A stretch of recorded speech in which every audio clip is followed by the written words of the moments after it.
নমস্কাৰ। আজি এই বান দুৰ্যোগৰ সময়ত ব্যক্তিগতভাৱে মই যদিও মোৰ মানুহখিনিৰ লগত থিয় দিব পৰা নাই, যিহেতু কামৰ সূত্ৰে মই জুলাই মাহৰ প্ৰথমটি সপ্তাহত ইউকেলৈ আহিছিলোঁ মোৰ নৃত্য অনুষ্ঠান আৰু কৰ্মশালাৰ বাবে।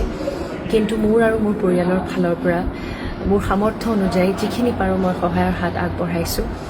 আৰু অসমলৈ ঘূৰি যোৱাৰ আগতে মোৰ এটি সৰু প্ৰচেষ্টা,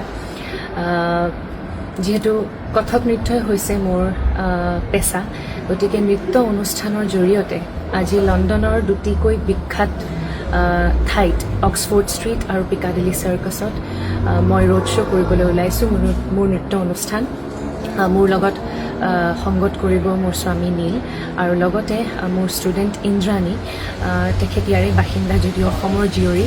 আমি তিনিওজনে এটি সৰু প্ৰচেষ্টা হাতত লৈছোঁ আৰু আজি এই অনুষ্ঠানৰ পৰা যিখিনি ধন আমি ডনেশ্যন আমি গোটাব পাৰোঁ সেইখিনি আমি অসমলৈ লৈ যাম।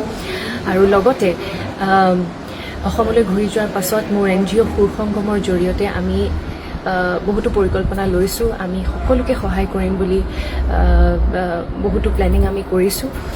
আৰু এটা কথা ভাল লাগিছে যে কালি যেতিয়া মই এইটো ইনিচিয়েটিভৰ বিষয়ে মই মোৰ ছ'চিয়েল মিডিয়াত এটি পোষ্ট দিছিলোঁ যে মানুহে মানুহৰ বাবে, এই কথাষাৰে আচলতে প্ৰতিফলিত কৰিছে যে এইখন দেশত বিভিন্ন দেশৰ মানুহ থাকে আৰু মোৰ নৃত্য কৰ্মশালাত বিভিন্ন দেশৰ ছাত্ৰ ছাত্ৰী যোগদান কৰিছিলে আৰু তেওঁলোকে আচলতে সহায়ৰ হাত আগবঢ়াবলৈ আগুৱাই আহিছে। অলৰেডি আমি কিছু ডনেশ্যন কালেক্ট কৰিছোঁ চাইনা, পাকিস্তান, বাংলাদেশ, বিভিন্ন দেশৰ পৰা। গতিকে খুব ভাল লাগিছে এইটো কথা।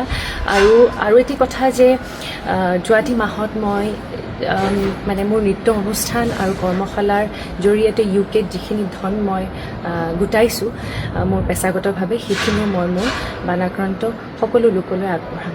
ধন্যবাদ।